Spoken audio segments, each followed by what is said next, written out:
एक बार की बात है, सुषमा अपने पूरे परिवार के साथ खुशी खुशी मोहन नगर में रहती थी। उसकी 2 बहुएं थी, पल्लवी और शिवानी। एक दिन दोनों बहुएं रसोई में काम कर रही होती है कि तभी उनकी सास सुषमा उन्हें बुलाती है।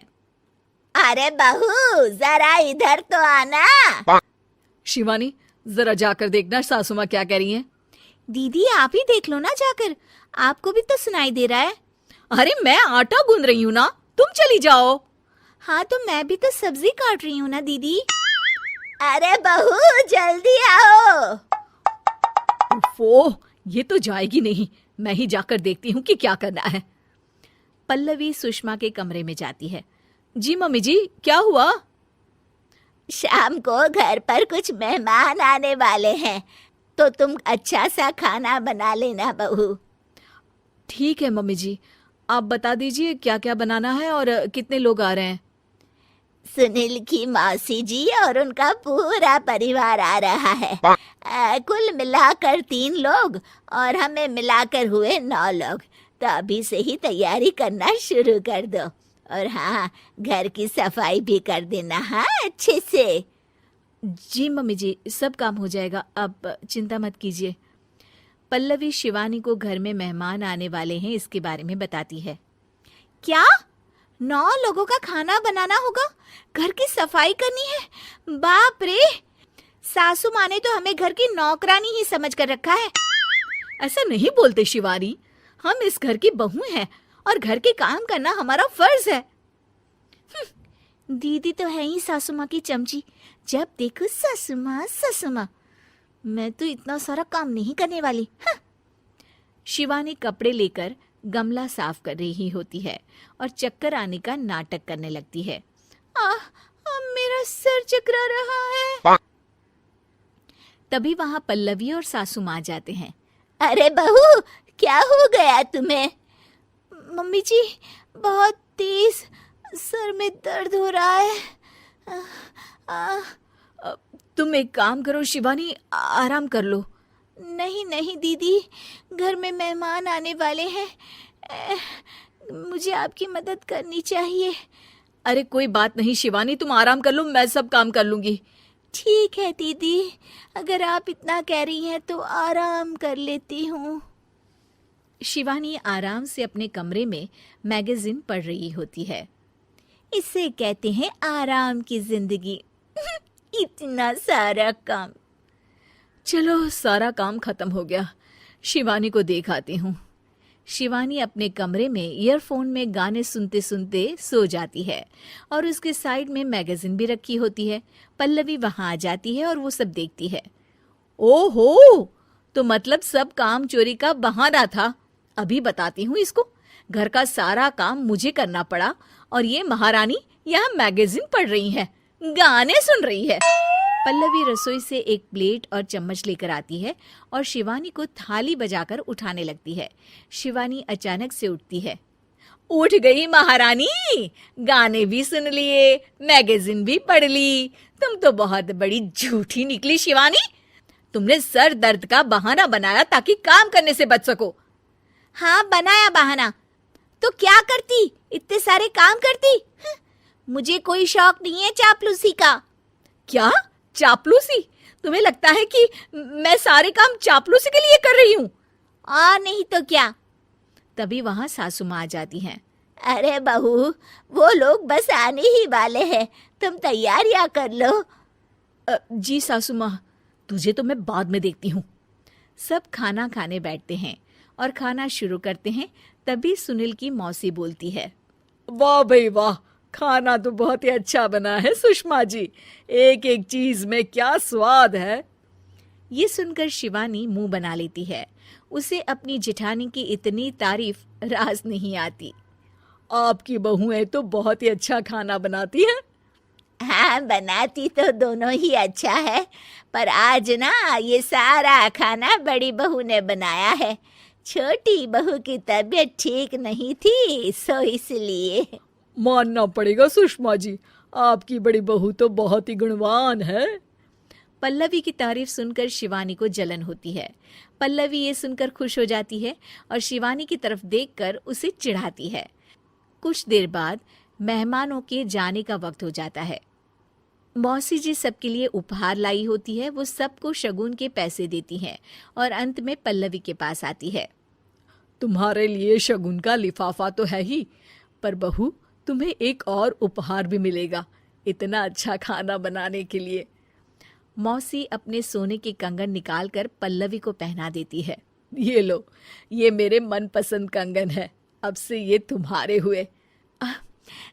धन्यवाद मौसी जी। ये देखकर शिवानी तो पूरी तरह से जल जाती है और गुस्से से रसोई में चली जाती है। तभी वहां पल्लवी आ जाती है और उसे अपने कंगन दिखाने लगती है। देवरानी जी, अब आपका सर दर्द ठीक तो है ना? मुझे लगता है कि अब सर दर्द शुरू हो गया होगा आपका।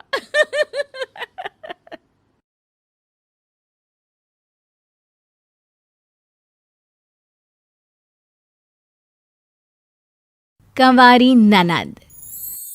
अंजलि की उम्र लगभग 30 साल हो चुकी थी। वो एक स्कूल में टीचर की जॉब करती थी। अंजलि के घर में उसकी माँ के अलावा उसका छोटा भाई और भाभी भी रहा करते थे। 30 साल की उम्र होने के बाद भी अंजलि की अब तक शादी नहीं हुई थी। इस बात को लेकर अंजलि की माँ रुक्मिणी देवी काफी परेशान रहा करती थी। माँ, मैं स्कूल जा रही हूँ, जरा मेरा टिफिन तो दे दीजिए। अब क्या पूरी जिंदगी मैं तुझे टिफिन बनाकर देती रहूंगी? अरे कुछ सोचा भी अपने बारे में या बस ऐसे ही? क्या माँ, सुबह सुबह फिर वही बातें लेकर बैठ गई? माँ गलत क्या कह रही है अंजलि दीदी? इतनी उम्र हो चुकी है आपकी, माँ कब तक आपकी सेवा करती रहेंगी? भाभी, मैंने माँ को कब कहा कि मेरी सेवा करो? वैसे भी अपना टिफिन मैं खुद तैयार कर लेती हूँ, बस टेबल से उठाकर देने को ही तो कहा था। वैसे अंजलि दीदी, देखा जाए तो टिफिन उठाकर देने की उम्र तो आपकी है। आपका अपना घर परिवार बच्चे होते तो ये जिम्मेदारी आज आप पूरी कर रही होती।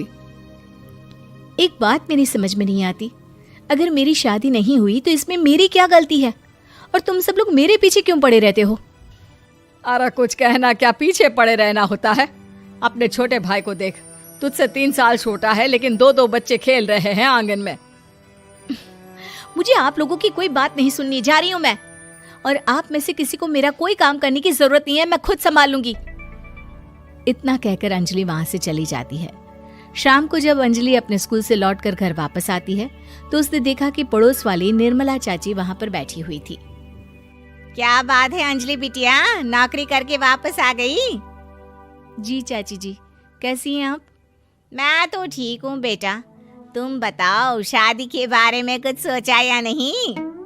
अरे रहने दीजिए ना, इससे तो शादी की बात करना ही बेकार है। कुछ भी कहो तो गुस्सा करती है, बात बात पर आंखें दिखाती है। माँ, आप ऐसा क्यों कह रही हैं? मैंने कब आप पर गुस्सा किया? अरे अंजलि बेटा, तुम्हारी माँ ठीक ही तो कहती है। 30 की होने आई हो, अब तुम्हें भी शादी वादी कर लेनी चाहिए।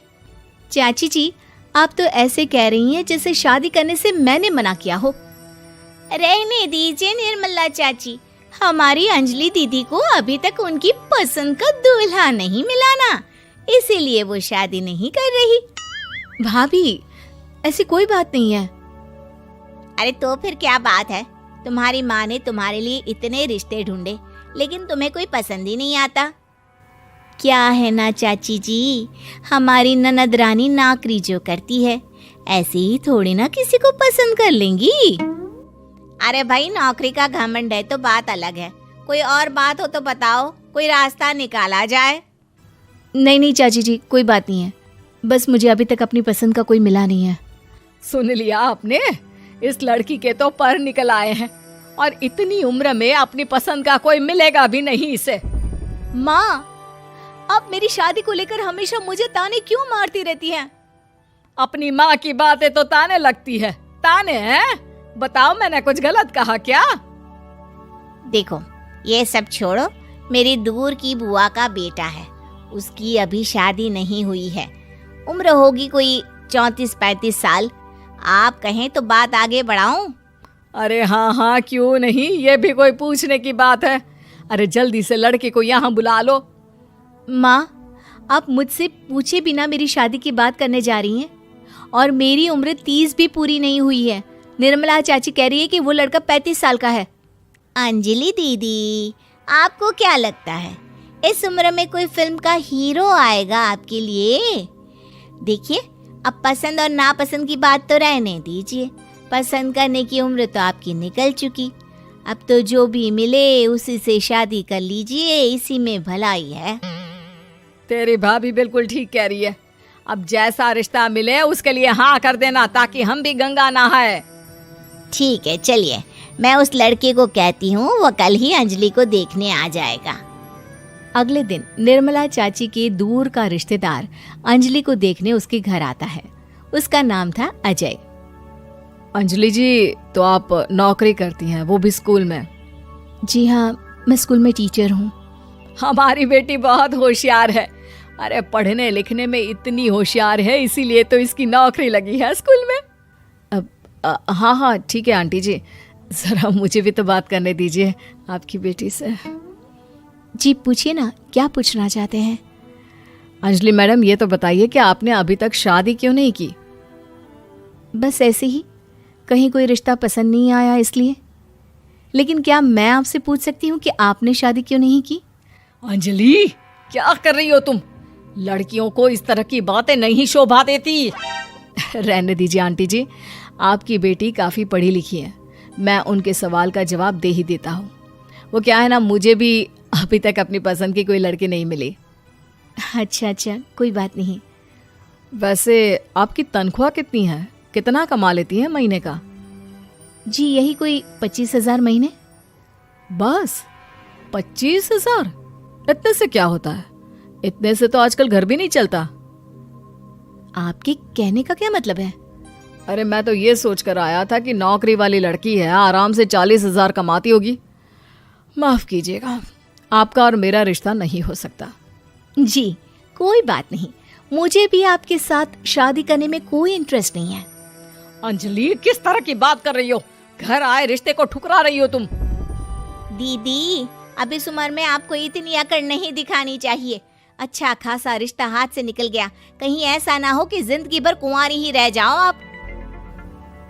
कुछ दिन और ऐसे ही निकल जाते हैं और अंजलि की शादी कभी नहीं होती। अंजलि के परिवार वाले बिंदास उसे ताने मारते रहते हैं, लेकिन अंजलि एक बड़ी नौकरी की तैयारी करती है और उसमें सिलेक्ट होने के बाद अंजलि को एक बहुत बड़ी नौकरी मिल जाती है। अब तो दीदी के नखरे और भी ज्यादा बढ़ जाएंगे भाई। अब तो इतनी बड़ी नौकरी जो लगी है, अब इनकी शादी होने से रही। माँ, मुझे नौकरी के लिए दूसरे शहर जाना पड़ेगा। आप जानती हैं ये बहुत बड़ी जॉब है और इसमें पैसे भी बहुत ज्यादा मिलेंगे। अच्छा, कितने पैसे मिलेंगे बेटा? माँ, मुझे हर महीने 90,000 सैलरी मिलेगी। क्या? अरे वाह वाह, ये तो बहुत अच्छी बात है। लेकिन फायदा क्या? कितने भी पैसे मिले, शादी तो हुई नहीं ना तुम्हारी। अंजलि नौकरी करने के लिए दूसरे शहर में चली जाती है और जब कुछ महीनों के बाद वो वापस घर आती है तो उसे अपने पति के साथ देखकर उसके घर वाले हैरान रह जाते हैं। अरे अंजलि, तूने शादी कर ली और हमें बताया तक नहीं। और दामाद जी करते क्या हैं?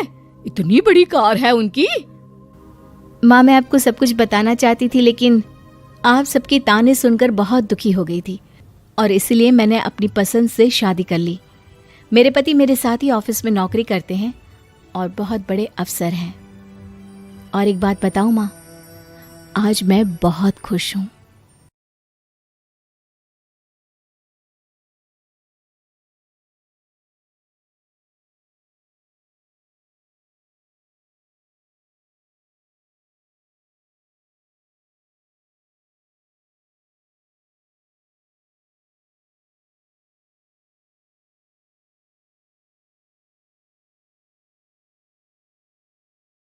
मुग्धा और उसकी सास के बीच पूरा समय सास के किसी ना किसी काम को लेकर मतभेद चलते ही रहते हैं।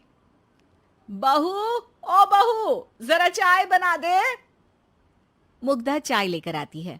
ये लीजिए, और कुछ चाहिए? अरे नहीं, बस चाय पीने का मन था। जाओ तुम दूसरा काम करो। चाय पीने के थोड़ी देर बाद सास दोबारा मुग्धा को आवाज लगाती है।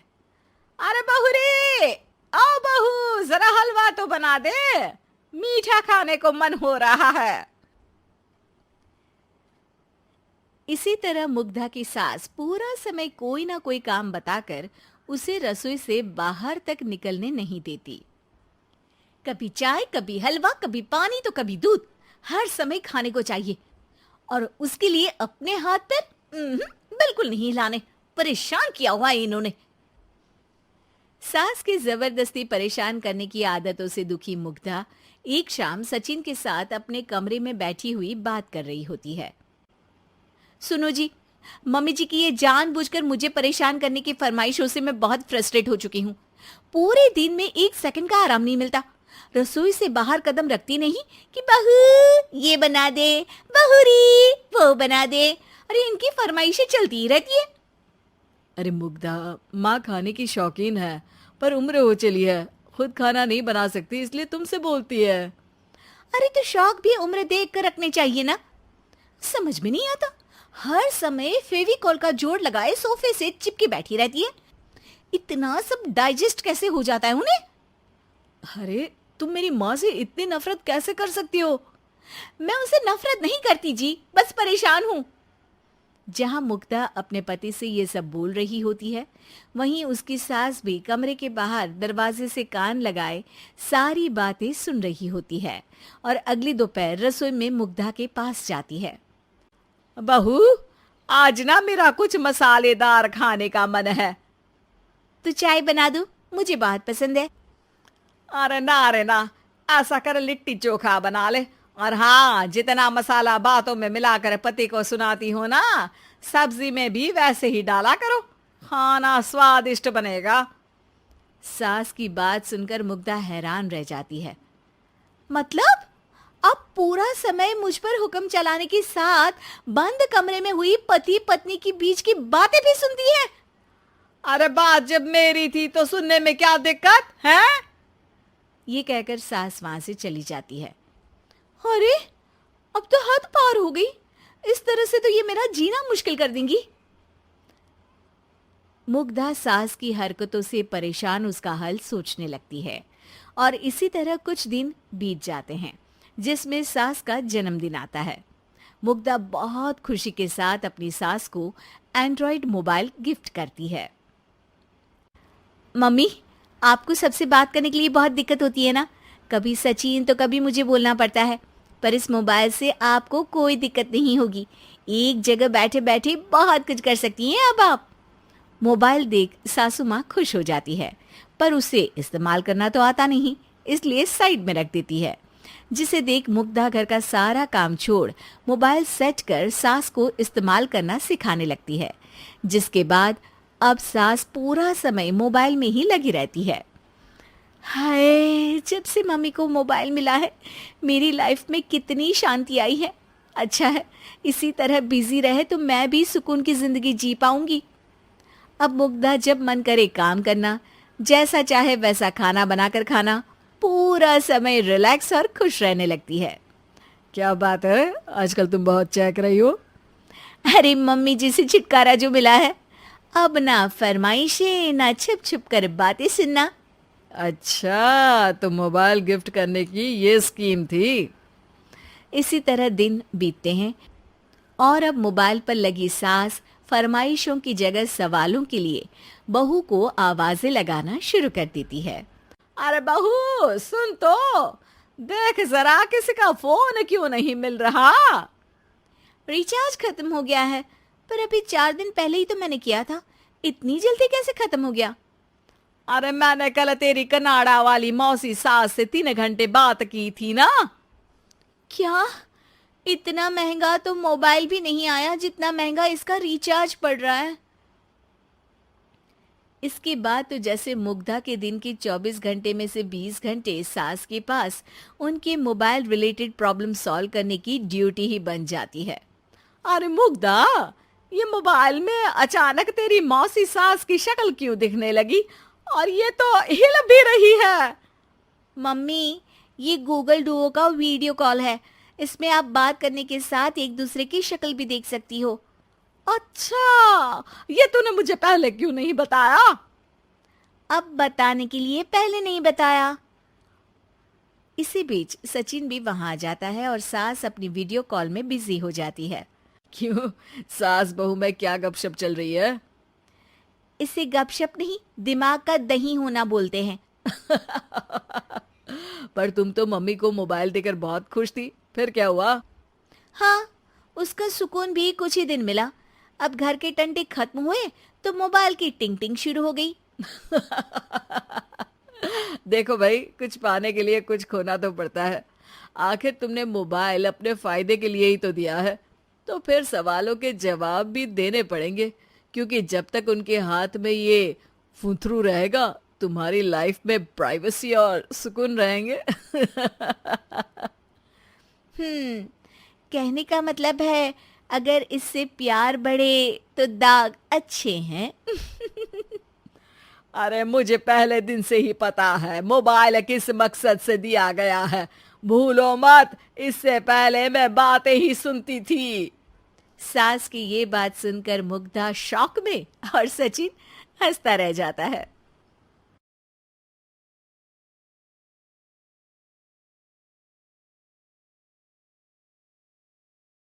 किराएदार बेटा। उठ जा नालायक, सुबह के 8 बजने को है। तुझे एग्जाम नहीं देना क्या? थोड़ी देर और सोने दीजिए ना पापा। तू उठता या फिर मैं तेरे ऊपर पानी फेंकूं? रोज गधों की तरह सोता रहता है, पेपर की कोई टेंशन ही नहीं है। और एक हमारा समय था जब हम पेपर में फेल होने के डर से रात भर पढ़ा करते थे, सो ही नहीं पाते थे। तो क्या आप उसका बदला मुझसे लेंगे? मैं 15 मिनट बाद उठ जाऊंगा, आप प्लीज जाइए, मुझे डिस्टर्ब मत कीजिए। इतना कहकर रौनक रजाई ढककर फिर से सो जाता है। तू ऐसा नहीं मानेगा, रुक मैं अभी पानी लेकर आता हूँ। बस फिर क्या था, इतना कहकर वो भागते हुए बाथरूम में जाते हैं और पानी की एक बड़ी सी बाल्टी लाकर रौनक के ऊपर फेंक देते हैं। पानी पड़ते ही रौनक झट से उठ जाता है। ये आपने क्या किया पापा? अब तो उठेगा नहीं तो यही करना पड़ेगा ना। वैसे थैंक्स डैड, आपके कारण ना अब मुझे नहाने की भी जरूरत नहीं पड़ेगी। चलिए अब आप माँ से बोलकर मेरे कपड़े निकलवा दीजिए, तब तक मैं ब्रश कर लेता हूँ। वैसे कल ना आप एक काम और करना, नहलाने के साथ साथ मुझे ब्रश भी करवा देना। ये ब्रश करने में ना मुझे बहुत आलस आता है।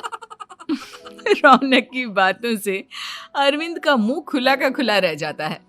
वो अपनी पत्नी कमला के पास जाता है और रौनक की हरकतों के बारे में बताता है, जिसे सुन उसकी पत्नी हंसने लगती है। तुम अपने बेटे को समझाने के बजाय हंस रही हो।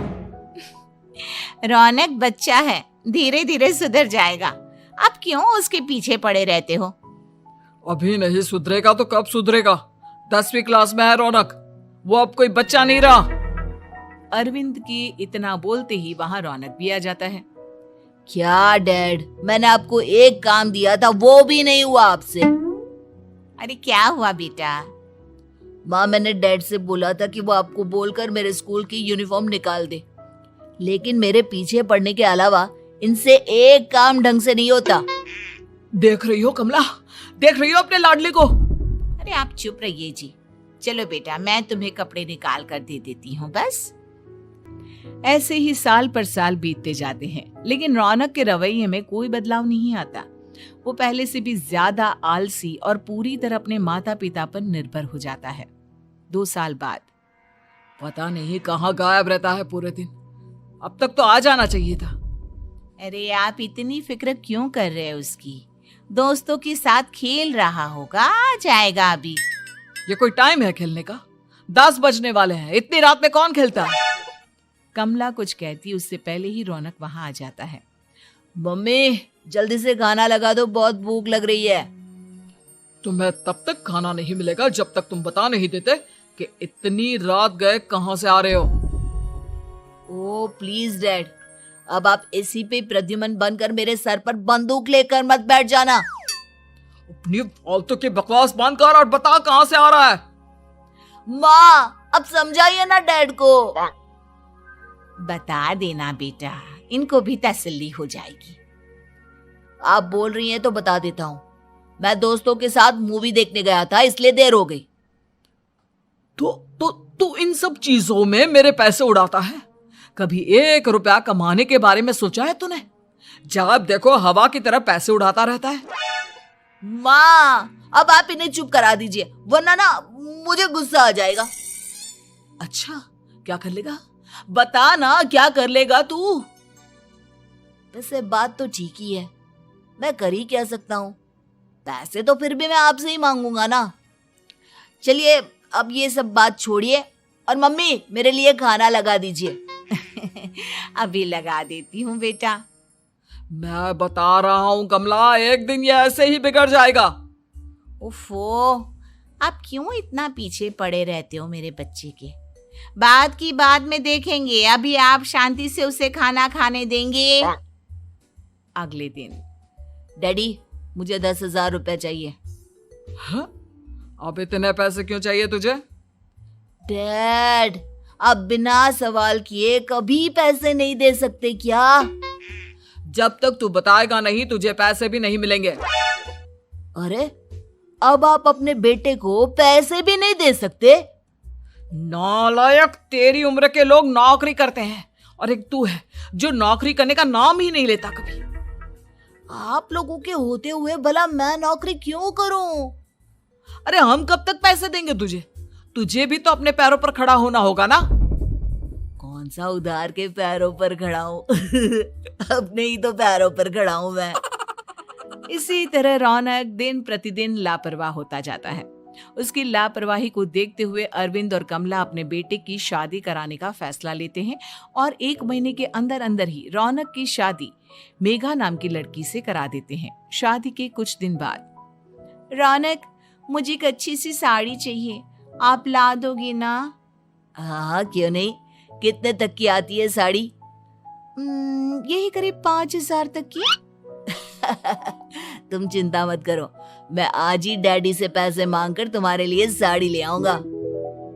आप कब तक ऐसे ही अपने पापा से पैसे मांगते रहेंगे? कोई अच्छी सी नौकरी क्यों नहीं कर लेते आप? अरे डैड के होते हुए मुझे नौकरी करने की जरूरत ही क्या है? पर आप ऐसे कब तक उनसे पैसे मांगते रहेंगे? कुछ आपको अपने दम पर भी तो करना होगा ना। अब तुम भी बाकी लोगों की तरह मुझे ज्ञान देना शुरू मत कर देना। साड़ी चाहिए ना तुम्हें, मिल जाएगी बस। इतना कहकर रौनक अपने पिता से पैसे मांगने चला जाता है। डैडी, मुझे 5,000 रुपया चाहिए। अब 5,000 क्यों चाहिए तुझे? वो मेघा को साड़ी चाहिए थी। अरविंद आगे बिना कुछ कहे चुपचाप उसे पैसे निकाल कर दे देता है। कुछ दिन बाद, तुम्हें नहीं लगता कमला, रौनक हम पर पहले से भी ज्यादा डिपेंड हो गया है? मुझे तो अब उसके भविष्य की चिंता होने लगी है। कल को हमें कुछ हो गया तो वो क्या करेगा? काश तुमने पहले ये सोच लिया होता तो आज हमारा बेटा इतना लापरवाह नहीं होता। तब मुझे कहाँ पता था कि मेरा लाड़ प्यार उसे इतना बिगाड़ देगा कि वो इस हद तक लापरवाह बन जाएगा। कोई बात नहीं, अभी भी देर नहीं हुई। मुझे पता है उसे कैसे सुधारा जा सकता है। कैसे? अरविंद कुछ कहता उससे पहले रौनक वहां आ जाता है और पैसों के लिए हाथ फैलाने लगता है। डैड, मैं और मेघा बाहर घूमने जाना चाहते हैं। अरे वाह, ये आज सूरज कहाँ से निकला है? Dad please. अच्छा चलो अब मुद्दे की बात करो। मुझे अब 25,000 चाहिए। अब तुम्हें 1 रुपया भी नहीं मिलने वाला। अगर तुम्हें पैसों की इतनी ही जरूरत है तो कोई ढंग की नौकरी कर लो। मम्मी, आप कुछ कहिए ना डैड को। बेटा, वो गलत क्या बोल रहे हैं? ये सब हम तेरे भले के लिए ही तो कर रहे हैं। मम्मा, मैंने बताया ना आपको, मुझे नहीं करनी कोई जॉब वॉब। तो ठीक है, निकल जाओ हमारे घर से। तुम्हारे जैसे लोगों के लिए मैंने ये घर खड़ा नहीं किया है। जितना ये घर आपका है ना, उतना ही मेरा भी है। मैं कहीं नहीं जाने वाला। जाना तो पड़ेगा ही तुझे, क्योंकि अब मैं तेरा कोई भी खर्चा नहीं उठाने वाला। ठीक है, मत उठाइए मेरा खर्चा, मैं अपने दम पर भी जी सकता हूँ। तो बेशर्मों की तरह अब तक यहाँ क्यों खड़ा है? अपना सामान ले और निकल जाए यहाँ से। रौनक पैर पटकते हुए वहां से चला जाता है। घर से निकालना जरूरी है क्या उसे? बिना पैसों के कौन रखेगा उसे किराए पर? अगर उसका भविष्य सुधारना है तो हमें अपने दिल पर पत्थर रखकर ये कदम उठाना ही होगा। दोनों बात कर रहे होते हैं कि रौनक अपनी पत्नी के साथ एक बड़ा सा बैग लेकर घर से निकल जाता है, लेकिन घर से बाहर उसे कोई भी मुफ्त में अपने घर किराए पर नहीं रखता। अंत में थक हार कर वो फिर से अपने घर चला जाता है। क्या हुआ? थोड़ी देर पहले तो दहाड़ते हुए घर से निकला था, अब क्या हुआ? नहीं रखा ना किसी ने तुझे किराए पर? डैड प्लीज, मैं कुछ दिनों में कोई अच्छी सी नौकरी शुरू कर दूंगा, आप तब तक तो हमें रख लीजिए प्लीज। सुबह से रात हो चुकी है लेकिन कोई हमें रखने को राजी नहीं है। अब आप ही बताइए, इतनी रात को मैं मेघा को लेकर कहाँ जाऊंगा?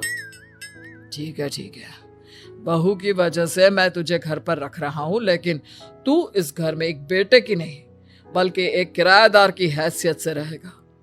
3 महीने है तेरे पास। इन 3 महीनों के अंदर अंदर मुझे तेरी पहली तनख्वाह हाथ में चाहिए, समझ गया? पक्का डैड, इन 3 महीनों के अंदर अंदर तो कोई बढ़िया सी नौकरी ढूंढ ही लूंगा मैं। ऐसे ही धीरे धीरे समय बीतने लगता है और अरविंद के दिए 3 महीनों में से 2 महीने बीत चुके होते हैं। पापा जी ने हमें 3 महीने दिए थे, जिसमें से 2 महीने तो बीत चुके हैं। अब ये आखिरी महीना बचा है। अरे तुम चिंता मत करो, आज मेरा ना 2 जगह इंटरव्यू है, दोनों में से कहीं ना कहीं तो जॉब लग ही जाएगी। अच्छा, all the best. Raunak interview के लिए निकल जाता है, जिसके बाद शाम में रौनक घर आता है। कैसा गया इंटरव्यू? आपकी नौकरी लगी या नहीं? अरे पहले सांस तो ले लेने दो अच्छे से। बताइए ना, मुझसे तो जरा भी इंतजार नहीं हो रहा है। वो दरअसल बात यह है कि मेरी नौकरी तो लग चुकी है लेकिन पैसे बहुत कम है। कितने पैसे हैं? 15,000। इतने में अरविंद और कमला मिठाई का डिब्बा लेकर आ जाते हैं। बधाई हो बेटा। हम जानते थे तेरी जॉब जरूर लगेगी, लेकिन मेरी सैलरी बहुत कम है मम्मा। कम है तो क्या हुआ, धीरे धीरे बढ़ जाएगी। हाँ बेटा, हम तो बस चाहते थे कि तू अपने पैरों पर खड़ा हो जाए। मतलब अब आप मुझे घर से नहीं निकालेंगे? नहीं, ये सब हमने तुझे जिम्मेदार इंसान बनाने के लिए किया था। थैंक यू मम्मी पापा, अगर आप दोनों ऐसा नहीं करते तो मुझे कभी अपनी जिम्मेदारियों का एहसास तक नहीं होता। आज आपने मुझे सिखा दिया कि इंसान का अपने पैरों पर खड़ा होना भी जरूरी होता है। इतना कहकर रौनक झट से अपने माता पिता के गले लग जाता है और अपनी कमाई की पहली तनख्वाह वो अपने माता पिता के हाथ में सौंपता है। इस तरह रौनक एक गैर जिम्मेदार व्यक्ति से एक जिम्मेदार व्यक्ति बन जाता है।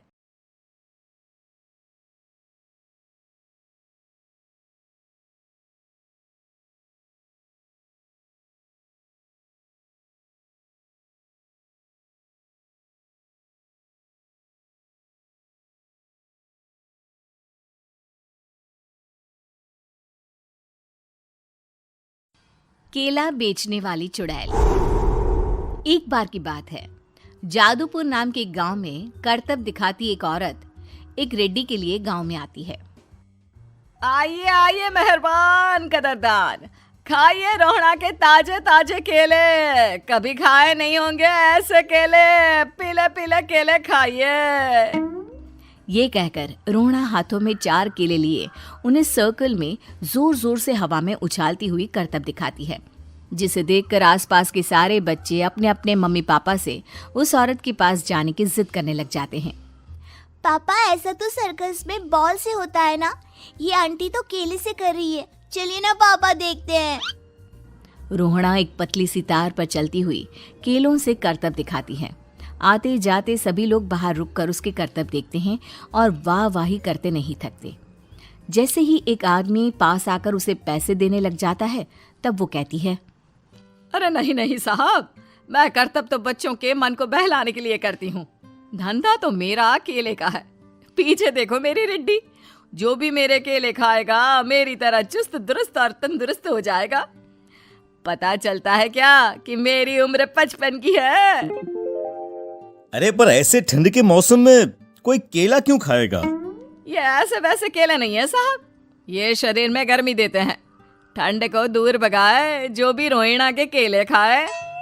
पापा, अगर मुझे केले नहीं मिले तो मैं घर नहीं जाऊंगी। तभी उसके पापा कहते हैं कि बेटा, केले ठंड में कभी गर्मी नहीं देते। ये सब कहने की बातें हैं, सामान बेचने का तरीका है इनका। पर पिंकी नहीं मानती। मैं केले खाऊंगी। पिंकी की जिद के आगे नत्थू हार जाता है और उसे केले खरीद कर दे देता है। पिंकी खुश होकर केले घर ले आकर खाती है। अब मैं भी करतब करूंगी, कितना मजा आएगा। जादुई केले। पिंकी पहला केला खत्म भी नहीं करती कि वो बेहोश हो जाती है। दूसरे केले से एक काला धुआं आता है और रोहना चुड़ैल बनकर बाहर निकल आती है। मेरे भूतिया केले बच्चे न खाए, ऐसा हो ही नहीं सकता। जादूपुर वालों, कब तक बचोगे? आ गई हूं मैं रोहना, जिसका कोई नहीं कर सकता सामना। रोहना पिंकी को गोद में उठाकर काले धुएं में कहीं गायब हो जाती है। शाम के वक्त नत्थू घर लौटता है और पिंकी को घर में ना पाकर उसकी माँ से कहता है, माँ पिंकी कहाँ है? अरे बेटा, उसे तो तू सुबह करतब दिखाने ले गया था ना, फिर कहाँ वापस आए तुम दोनों? मुझे लगा तू उसे अपने साथ मंडी ले गया होगा। हे भगवान, मेरी बच्ची कहाँ गई? मैं उसे घर ही तो छोड़कर गया था माँ। नत्थू गांव के घर कोने में अपनी बेटी को ढूंढता है, पर उसे वो कहीं नहीं मिलती। परेशान होकर आखिर रो रो कर नत्थू हिम्मत हार कर घर लौट आता है।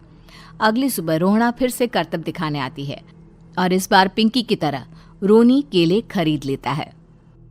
50 रुपए दिए थे पापा ने, सारे पैसों के मैंने केले खरीद लिए हैं। अब मैं भी आंटी की तरह ही करतबबाज बन जाऊंगा। यही सोचते हुए रोनी केले खाता है और पहला अकेला केला आधा खत्म भी नहीं करता कि चुड़ैल उसके सामने आ जाती है। मेरे साथ चलने का समय आ गया है रोनी। ये तो बस शुरुआत है।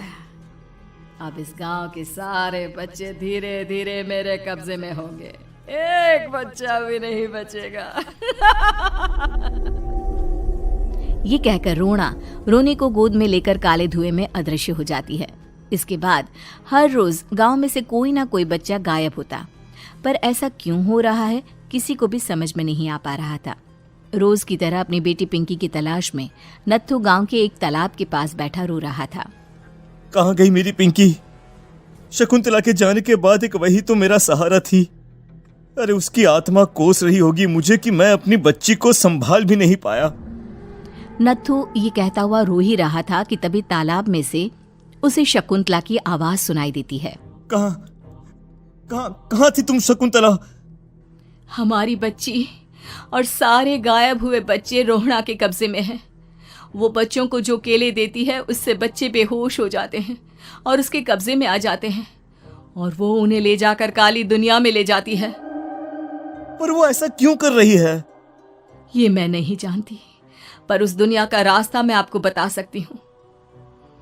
जहाँ ये नदी खत्म होती है वहाँ एक केले का पेड़ है, उसके नीचे एक दरवाजा है, वहीं से रास्ता जाता है उस दुनिया का। ये कहकर शकुंतला की आत्मा गायब हो जाती है। गांव के सभी लोग झुंड बनाकर उसी रास्ते से काली दुनिया में चले जाते हैं और वहां देखते हैं कि सारे बच्चे वहां काम कर रहे थे। पापा, मुझे ले चलो यहाँ से। पापा, पापा। सभी बच्चे अपने मम्मी पापा से लिपट जाते हैं। तो तुम लोग यहाँ तक आ गए? क्यों हमारे बच्चों को पकड़ लिया तूने? तुझे शिकार ही बनाना है तो ले, हम सब आ गए हैं, हमें खा ले। नहीं, मुझे बच्चे चाहिए। मेरे बच्चे के बदले तुम लोगों के बच्चे। क्या मतलब? मैं इसी गांव में रहने वाली एक औरत थी। केले की चोरी के इल्जाम में मेरे बेटे को गांव वालों ने इतना मारा कि वो मर गया। उसी दिन मैंने ठान लिया कि गांव वालों का भी वही हाल करूंगी। कुछ दिन बाद बेटे के चले जाने के दुख में मैं भी मर गई और मेरी भटकती आत्मा एक चुड़ैल बन गई। और फिर मैंने बदला लिया तुम सबके बच्चे छीनकर। बर्दाश्त नहीं कर पाए ना? सोचो मुझ पर क्या बीती होगी। हमें माफ कर दो रोहना, पता नहीं ये किसकी गलती थी, पर हम सभी माफी मांगते हैं। हमारी खुशियां लौटा दो, तुम भी तो एक माँ हो। गांव वालों की बात सुनकर रोहना का मन पिघल जाता है और वो बच्चों को छोड़ देती है। उसके बाद काली दुनिया बच्चों के लिए जादुई दुनिया बन जाती है। अब कोई भी कभी भी वहाँ आ जा सकता था।